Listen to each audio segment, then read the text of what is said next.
Hi fellow hobbyists, Brendan here with Privateer Press. Last time we built a couple bases, and today we're going to paint those up and add in some details. So let's get started. So I have here the two bases we'll be painting up today. I'm going to start by painting the ground and the deepest color on it. I'm going to use some UMBRAL for this. I'm using an old brush, so it's good to have yours handy, and then I'm going to go ahead and just be messy and fast and get this on it. So I'm just applying the first layer here. This is going to be my deepest color. I'm trying to be fast. I like fast. So I'm just smushing it in using a very old brush.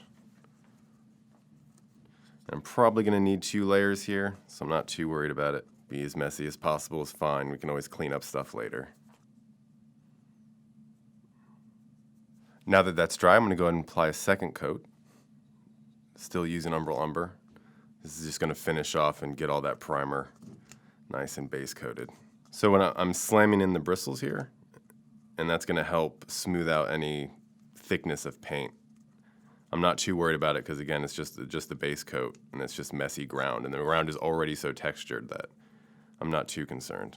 There's enough layers going onto this base between static grass and stuff that any mistake can be covered up later.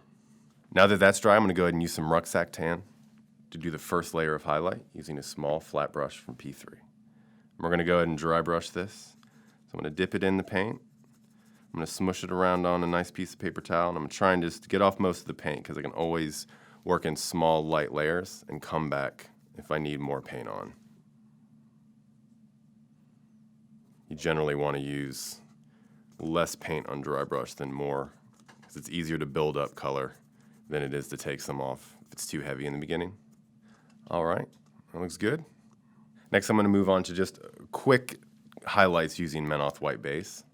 I'm also going to dry brush these on, and I'm just picking out very select areas.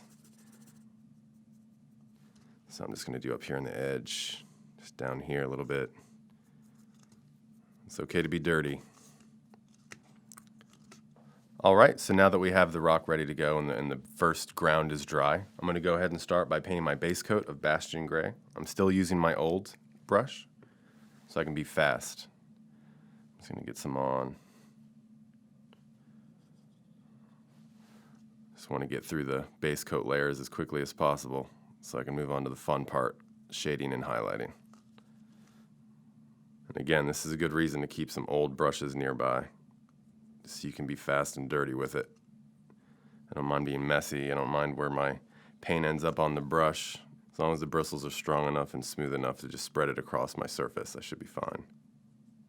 So once that coat is dry, I'm going to go ahead and apply another layer. Still using pretty dirty painting. I'm not too worried about precision either. Like, I'm trying not to touch the dirt in the surrounding area that I already painted, but there's just so many layers that are going onto these bases that I just don't think it'll matter in the end. I can always clean it up or fix it or cover it up with another layer or detail when I start adding grass or tufts or weathering pigment. All right, now that that's dry, I'm going to move on to the highlight layer, and this is going to be dry brushing with TROLLBLOOD highlight. Same brush as before. Using the pine bark, you can see it catches on all the ridges, and it really makes it look like rock texture, which is exactly what we're looking for. All right, now that that's done, I'm actually going to add a little bit more highlights, but I'm going to mix underbelly blue with TROLLBLOOD highlight. I'm going to go ahead and do that right on my plastic card. All right, this blue is going to really help just highlight the layers. I'm not doing too much because the model is going to be in this area with the feet, so I'm not too concerned with getting it everywhere. And that gives me an idea of where the sun will be hitting on these rocks or whatever light source is available. All right. Next, I'm going to go ahead and shade the rock using CRYX BANE base. I'm going to make a quick wash just by adding some inside my well here and adding water.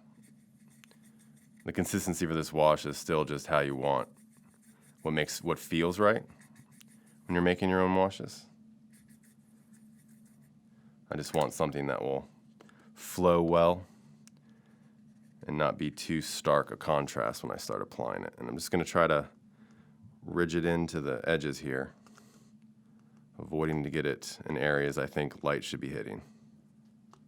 I'm still using a pretty bad brush just so I can be fast. Speed is just what I'm looking for. I want it to look good and not take too long. Just going to add some on the top here. Since the model is going to be standing right around here, that means there should be a shadow underneath, so I don't mind having a little bit of darkness in this area of the rock here. Before it's dry, I'm just going to use my brush, rinse it off a little bit, kind of just smooth it out. Just right there.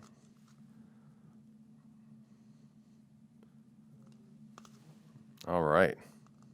Once that's dry, we'll move on. So now to paint the scrap, I'm going to start with Ember Orange. I'm not concerned with getting it all over, so I'm just kind of dabbing it on, leaving a little bit of black to show through. In the end, with a couple more layers, it'll leave it looking like corroded metal once I start getting the metal on there.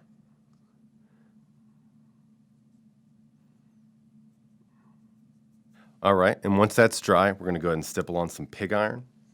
And a stipple is very close to a dry brush.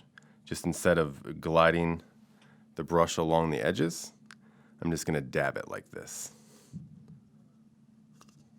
I'm going to leave some of that ember orange and a little bit of that black primer showing through.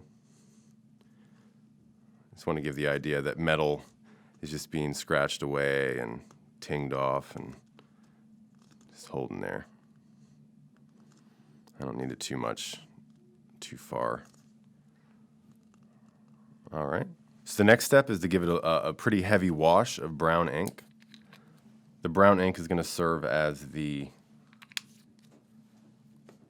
dark color of the corrosion and give it that red, rusty look. So I'm going to go ahead and just, still using an old brush here, just kind of slabber it on.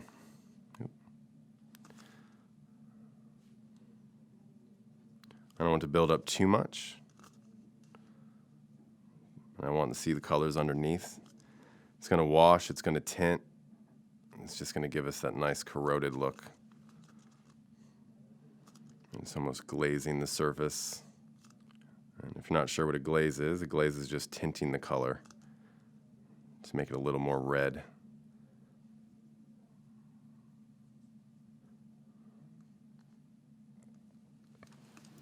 All right. Once the brown ink is dry, I'm going to go ahead and apply some Quicksilver using a good brush, because I want a lot of control over this. I'm not applying a lot of paint. I'm just going to add some quick dings and highlights, just points I want to just pop out. Just reinforce the fact that this is probably scrap that's been sitting here for a while. So I don't want too many. I just want enough to see it from the top at the tabletop. At the top, top. And then over here, just a scratch here.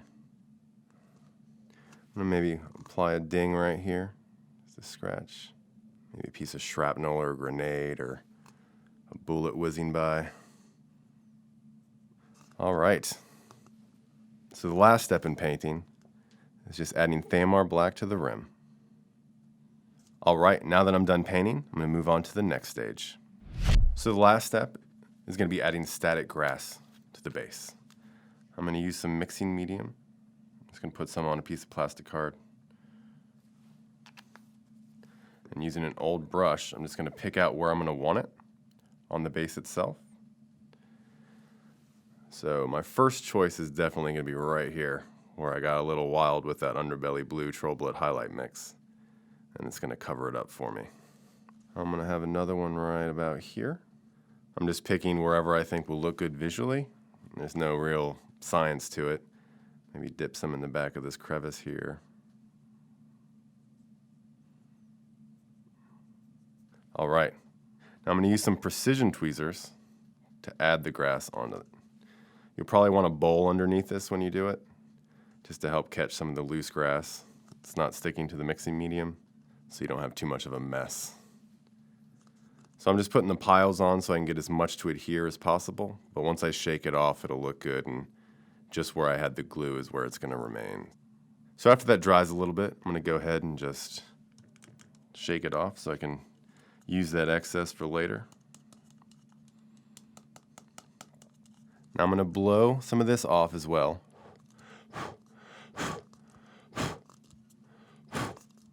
All right, there we go. It's all finished up and it's ready for a model to be put on top.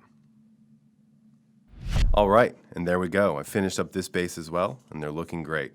But now I'm going to show you how one little technique can change the overall appearance of your model, and I'm going to do that by using weathering pigment. I'm going to do this by just stippling on and dry brushing on the pigment.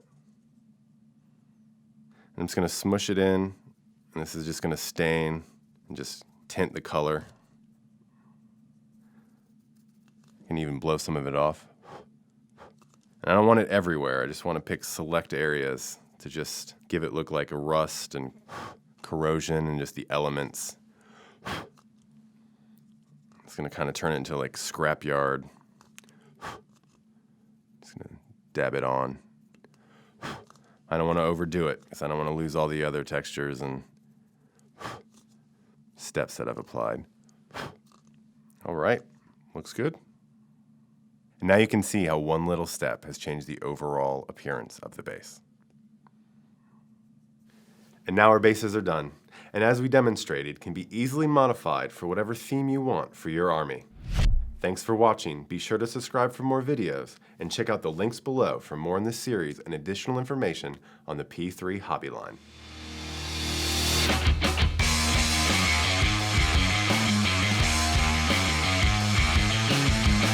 Our bases is done. Bases is done. These bases is done. These bases? The basis for everything.